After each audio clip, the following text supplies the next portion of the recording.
Before we jump into this episode, I want to invite you to come to the Revival Mom webinar happening March 27th of 2025. Go sign up at revival.mom/webinar right now. Listen, if you have been beating yourself up constantly, if you're like, geez, Lord, I don't even know what you say about me. I don't even know what you want from me, right? Like, how can I teach my children what you say about them if I don't even know what you say about me?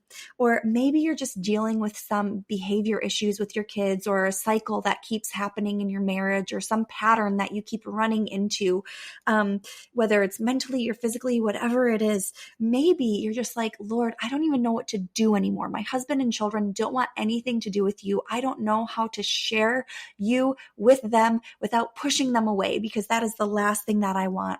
Well, friend, you get to be at the Revival Mom webinar on March 27th. Okay, we are going to be going over, you're going to be learning and knowing what God says about you. You're going to walk away with key truths that He says about you that you can then speak over yourself, and then overflow that onto your children. So you're speaking those things of love and what God says over them as well.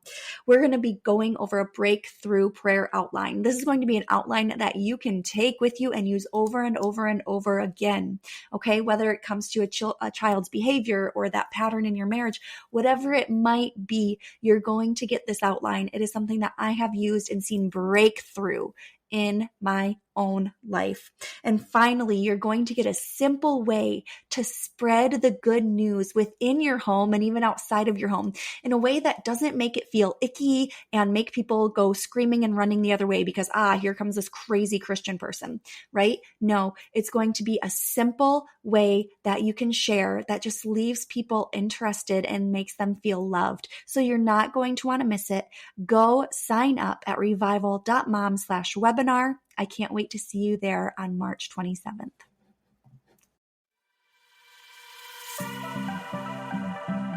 Hey Mama, welcome to Revival Mom Podcast, where we're growing closer to God, learning to stand on His truth, and walking in our authority as moms through Jesus.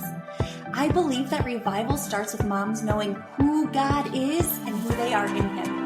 This overflows onto our children, creating a generation of kingdom warriors that are on the winning side. Amen? A generation who loves God, seeks Him, and changes this world. If you're in for a warm cup of coffee or tea, grabbing a quick workout or a deep conversation, and ready to be bold in your faith, hearing from God more clearly, and seeing revival in your home and community, you're in the right place. It's time to connect with God and be courageous so we can walk in victory. You ready? Let's go. Hey, Revival Moms. Welcome back to the Revival Mom Podcast. Today, I have with me Trisha Mounce. She loves Jesus first, her husband second, followed by her 3 kids and 5 grandkids. She is the author of, I should have asked you how to say this. What is that? Ephatha? How to be open to God's miracles? Ephatha, yes. Ephatha. Okay. Yeah. How to be open to God's miracles. Oh, I love that. And the host of Socks, Sisters Open to Christ, Kindred Spirit podcast, where she is devoted to inspiring women to have deeper connections to Christ by supporting other women's missions and ministries. Trisha, welcome to the podcast. I'm so excited to have you. Thank you. Me too. I'm excited to be here, Alyssa. I mean, it's like a long time overdue. I'm just elated to be able to share, impart my wisdom on your moms. Yes, I love that. So before we hit record, we were chatting and I was like, is there anything on your heart that you want to share? Yeah. Trisha was just like, I was thinking about the revival Mimis is what she said, which I love that you said that, by the way, because my mother-in-law, we call her Mimi, and she's always such just an encourager of the podcast and everything. So I love that you said that. But she was talking about how, even if your kids are grown up, that you can still spark that revival in your home, and how we just kind of chatted about how moms who are ahead of us, so like the Mimis and everything else who are ahead ahead of us moms who are in the trenches right now with little ones, going to them for wisdom and advice. And, you know, it does even say, what is it in Second Timothy, where it talks about, you know, women teach the younger women how to love their husbands and love their children. And so I just think that's so profound. So Trisha, I'm so excited just to kind of get into this conversation and have you share some of your wisdom. And yeah, so I'd love kind of just is there anything like that just comes to your mind of like, okay. The first thing that came to mind was, I don't know if your mother-in-law feels like I do about Mimi, but when I picked Mimi, because I got to actually pick my grandma name. I was like, I want Mimi. Like my other friend picked Gigi and Nana and Nana and all, you know, like I got somebody who's a Lala. Like, I am going with Mimi. And until I realized how many times I would hear that in a day. Yeah. I mean, when you hear Mimi 20 to 120 times a day, it can be a lot. Yes. Mimi, it's all kind of runs together, but yeah, That's awesome. It's like hearing mom or mama all over again, right? Yes, it is. It's the same. It is the same. And I am presently in a situation where I am so honored to be raising my granddaughter. So she's with me 24/7. So though I am a revival Mimi, I am in a very unique situation where I have the opportunity I have a friend who called it a do-over. She's like, girl, you got to do over. You got to fix this kid. You got to really, you know, like all the mistakes that you made before as a mom, you get to come alongside this kid and really fix them up good, you know? Wow. And I'm like, yeah, she's really a lucky dog. That's Not funny. so much. My gosh. There's some pluses and minuses for sure to being a revival Mimi, Yeah. to the degree I am. But, you know, the truth of the matter is, there is a lot of wisdom that comes from, you know, being older and having the ability to look back over your life and say, okay, coulda, shoulda, woulda. Here's the things I could have done different. I think I probably shared that with you before because it's so profound when it's really, really a struggle and you're having a really tough time with one of your children and your children are younger. You will always love your children. There's never a time you won't love them, you know. Right now we have the, you know, please keep them alive thing. My husband always says with three boys, 7, 5, and 3, like our main job right now is just to make sure that they stay alive because they're always trying to do something that is. You got the mirror underneath their nose at night going, okay, great. Yeah. Yes. Yes. Winning today. Awesome. Yes. Keep them all alive. Yeah. If someone would have told me in my 20s that I was like my mother, I'd have been like, what?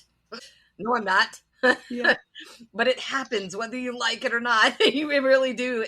You know, and so ultimately, being a revival Mimi or a revival mom, it is so necessary because it does rub off who you are as a mother, who you are as a father, who you are as a friend. All of those attitudes that you portray in your character, they rub off whether you think they will or not, right? Yeah. So I love watching my daughter. My mother's still around too, and I like watching her too. But my daughter, in particular, as a mother, has been really exciting to bear witness to. But she was the kind of kid, man, that I lost all the time. She was like a wanderer. Like I remember losing her at Disney World, Alyssa. Disney World, and I'm talking before we ever get in the gates. She's like, you remember that time? I'm like, yeah, I remember. It's like permanently ingrained in my memory. Yes. And she's like, you know, I just want you to know I was actually really scared that time. Aww. I was like, so was I. Yeah. So was I. But you know, God prevailed, man, and through that. And he gave me so much more from that experience and helped me to be a better mother from it. And that's ultimately what I'd love to impart on everyone that's listening. There's such an importance to using the experiences to be better. And it's okay when something happens that doesn't align with our preference, right? Yeah. Because of course, we'd love the cookie cutter kid. Yep. Right? That does exactly what we want them to do, follow the rules, meet the expectations, get good grades, do this, do that, do all the things that we'd like them to do. But those cookie cutter kids don't exist. Yeah. They don't, everybody. And if you're expecting them to, it's going to be a Yeah. rough road because, Yeah. everybody's different, and your children, it'd be great if we could parent all three of our children the same, right, Alyssa? Mm-hmm. Again, but Yeah. that would create a cookie cutter kid, which doesn't exist. So each Yes. kid requires different tools and different ways to show them how you love them, how you discipline them. I have had these conversations with my middle child because, of course, I'm sure with a middle child, the actual middle child syndrome is quite intriguing. He gets this, he gets that. How come I don't get that? I'm like, you get more than that. You're the middle kid, Yes. because we're always trying to make you happy. Yeah. But the idea of trying to find ways to teach a child has become so awesome with the internet. I was raising Yeah. kids early, 23 years ago. And so internet wasn't what it is today. There wasn't Pinterest helping us determine Right. how we go about doing it. Hey, Yeah. how about you could do this for their food. You could make popsicles out of their Right. asparagus. I mean, there's just so many things out there Yes. that can inspire moms today. So it's Yeah. really important to get that inspiration, whether it be something simple like my kid won't eat vegetables, or something like, how do I teach my child the character traits that I want them to have, the way that I want them to go. How am I going to create the revival that I want in my home? And Mm-hmm. so when they become moms or dads, then they actually have the tools to be more like us. We want them to be like us, right?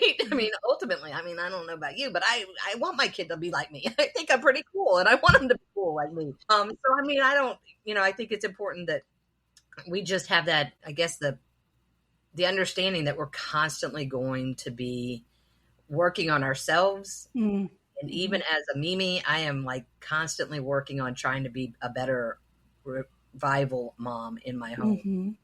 And I think, How do you, I think my question is okay. So sorry. how did you handle, gosh, those moments where, oh, I just lost my daughter at Disney, right? Like, That was a big one. and our minds are suddenly like, I'm a horrible mom. How did I do that? How did or it could just be even the smallest of thing, like raising your voice at your kid, sometimes like, oh my gosh, why did I do that? Or, I love that you said as a mom, we're going to be continually growing. And it's so true. If we're not growing, we're going backwards, in Right. complete honesty. Like there's no staying the same. We're either Right. moving forward or we're moving backward. And so we are constantly growing. How did you balance? I don't even know if balance is the right word, but balance seeing those places as opportunity for growth without like just beating yourself up and being like, I'm the worst mom in the entire world. My Oh, kids, I'm ruining my children. I think we all go through those moments where we feel that way, right? Like we feel like, okay, I am not meeting my expectations, right? Because you have the ability to, in hindsight is always 2020, right? We could always look back and go, huh, yeah, I could have done that differently. To be honest, I think that kind of realization is what God's wanting us to experience, right? He wants us to grow from our mistakes. And when you don't spend time wallowing in self-pity, because that's really what we do when we sit there and complain about how we're not good enough, or we did this wrong, we did that wrong. It's all about taking the responsibility on ourselves instead of giving it to God. Mm, So when you can give that to God and be like, you know what, yeah, God, man, I screwed up today. I really did. And having the humility and humbleness towards your children is so key, because ultimately when you screw up, and you will, when you go off on them and you yell at them and you get angry with them, or you just totally blow it on your parenting, because that will happen. If it hasn't happened already, it will definitely happen. Um, and there is nothing wrong with saying, I made a mistake, to your children. Not in the moment, right? Because you gotta learn how to cool yourself off. You gotta quiet yourself. I usually go to prayer, and I say, God, I really screwed up. I really made a mistake mm, the way I spoke, yeah. and I have had more conversations, especially with the granddaughter. So like I will go to her and I'll say things like, gosh, I don't know why I spoke like that. Mm. I really, and she'll say things like, it was the devil. I'll be like, yeah, you're right. Devil was getting up in me. It was not, there is righteous anger, and it's okay to show anger towards your children when it's appropriate. But then there's that fine line that we have to walk as moms. Like, okay, we don't want to step over into ugly mom, right? Right. So, but we still definitely need to discipline in love. And sometimes that requires humility. Mm. And so I can only say that has been very effective in my house as of late, having that, wow, I'm sorry, Mimi really screwed up today. Or can I figure out a way to reword this to you? There's been times where I've gone to her and said, I think I should have said this different. Let me try it again. Yeah. And so there's nothing wrong with making those choices to show that, I'm not always right. Yeah. And that's a hard thing, I think, for parents. Yeah. I think though, as you were sharing that isn't what we want, is to give them, like, we want them to have great character, right? Yeah. We want them to grow up and be people, adults who are humble, adults who are loving, adults who know that they will make mistakes in this lifetime. And you don't have to be perfect. And when you do mess up, like, own it, right? Like, take responsibility of it, be humble. And when we have those moments, because we are human, when we have those moments as moms and as revival Mimis, right? And we can go back and be like, please forgive me for saying it that way. I'm not quite sure why. Can I try again? It's giving them the blueprint, right? Of how to be a human who will mess up, but then can have humility and come back and ask for forgiveness and repair the connection and the relationship. And I think that is so profound, because we can get so stuck in the, oh my gosh, I messed up so much. And then we allow that to, like, overtake our minds of how badly we messed up, instead of, okay, how do I solve this now? Now, Right. Lord, what do I get to do to go back and fix it, or to just make that connection with my child again? Or, what is it? And so I love that you said, one, you go and you pray and, wait for the Lord's wisdom, because when we ask for his wisdom, it says that we will get it. He gives it freely to everyone. And so when we ask for it, he will give it. And then it's just allowing ourselves to go and do the thing that, he asked us to do. And there was one time he was 4 at the time, I think, and I went to go pick him up from their Mimi's, and he just ran out the door to the truck. And I was like, Enoch, stop, come back. And he just went right straight to the truck. And I was like, started to fume, right? Like, why aren't you listening to me? And I paused for a second. I took a deep breath. And I was like, okay, I just felt like the Holy Spirit was like, just go grab his hand and bring him back in. And then you let him know he's not allowed to go out to the truck until you go out, and you have to be the first one out of the house door. And I was like, okay. So I went, grabbed his hand, walked him back in. I said, I asked you to stay inside. You're going to stay inside now until mommy's ready to go. You will not go out that door until I go out first. Right. And guess what? That's what happened. I didn't raise my voice. I didn't get mad. And that's just what it was. And so I love that you said that, like, pray and then see, what to do next. And the Holy Spirit's all about peace giving. Yeah. You know what I'm saying? So if you go into prayer and say, hey, I just need some peace about this. I don't want to say the wrong thing. I don't want to do the wrong thing. And I've already started to fire off on them.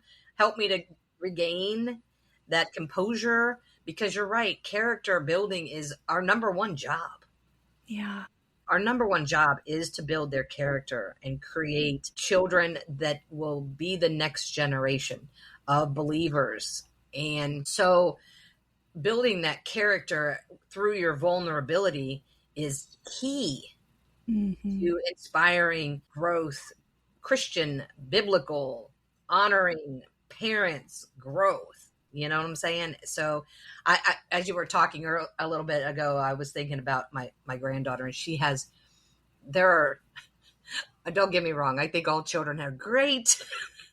I know that's probably not the best way to preface that, but she has, all kids have character traits you want to get out of them, right? You're like, okay, this isn't working. You can't do this. Hers is she goes with the blame game. She blames everybody for something Yeah. that I'm like, that is you. I didn't do that. Well, yeah, you did. I just saw you do it. Now, what do Yeah. you mean you didn't do it? And Yeah. and so I have learned through education and encouragement that it is important, like if I really want to have my granddaughter or my child behave in a certain way, if I'm not willing to do it, Mm. if she finds me blaming somebody else, if she thinks I'm lying, then it's okay because I'm the one who sets the example in my home. Mm-hmm. It's so easy for us to go to bed, Yep. go Yeah. take a shower, go do this, go do that. It's time for you to do this. But if we're not, coming alongside them, and that's where the real energy comes from into parenting, because it's easy to direct. It's easy to say, go do this, go do that. Yeah. That doesn't take any real energy. The real energy comes when we have to actually come alongside them and go, here, let me help you learn how to tie your shoes. Here, let me help you understand how to put your laundry in your laundry basket. If you really want to build the character in your children, you have to be an example. That is coming alongside of them and doing it with them. Yeah. Because, you mentioned how like now us younger moms, we have Pinterest and we have all these things that we can go to. And sometimes though, like it's nice, but it's also like so complicated. And sometimes I think we spend time researching or doing things that, how do I want to put this? Google is Satan's den. Yeah, like don't actually make the difference that we're actually wanting in our children's life, like, and so I just think it's that discernment and coming back to, like things like this and finding a mom who has gone before us and being like, hey, what do I do here? And obviously find someone that I think this is important in discerning, right? Who you're asking.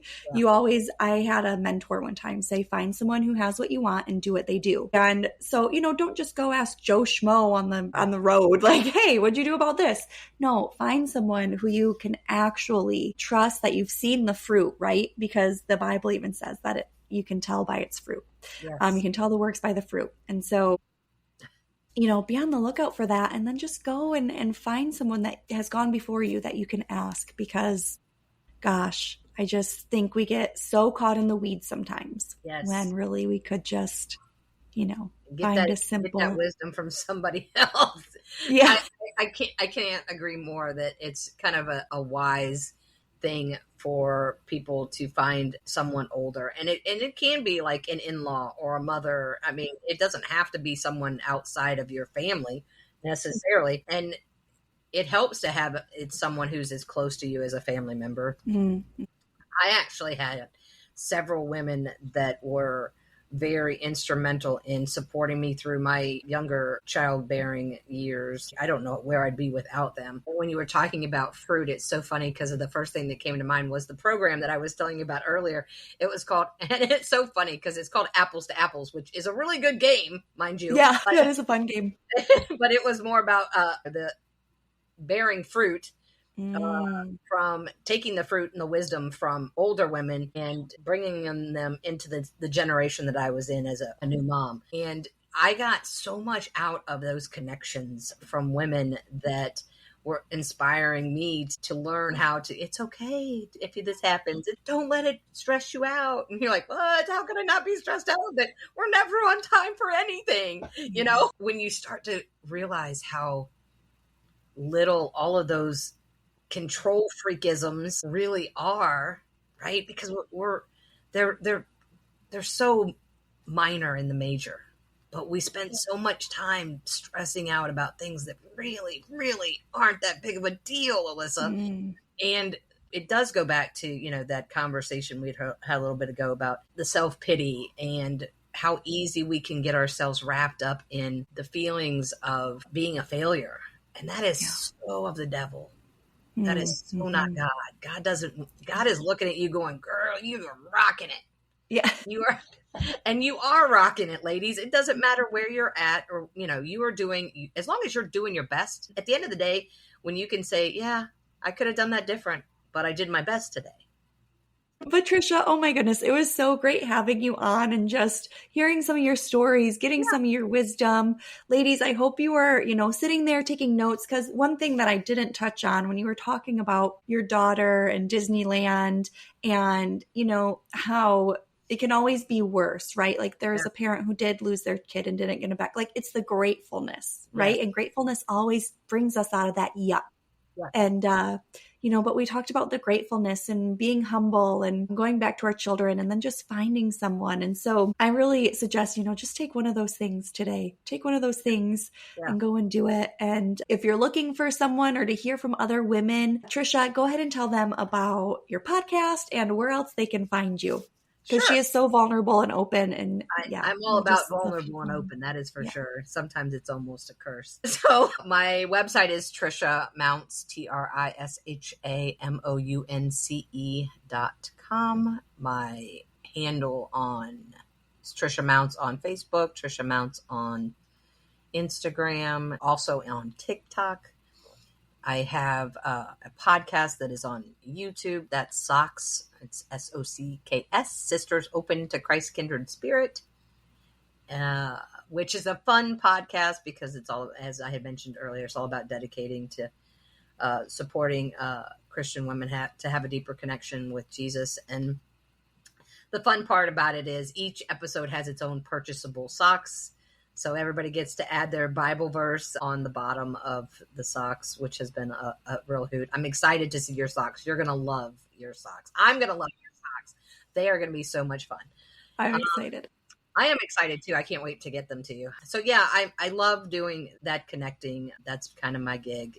I have not gotten into speakership yet. One of these days I will, as soon as God gives me that extra push. Yeah. Yeah. Awesome. Thank you so much for having me today. Trisha, thank you for taking the time to just come pour into us. And absolutely. Anytime you need more wisdom, I'm full of it. Love it. Awesome. Well, thank you, Trisha. And ladies, we will see you next week. Before you go, thank you for listening to the podcast. If it has blessed you in any way, the number one way you can thank me is to leave a review on Apple Podcasts. I love hearing from you and seeing how this show has impacted your life. Second thing, take a screenshot of this episode or your review and share it on your Instagram story, and I'll share you on mine. Together, we're the spark of revival.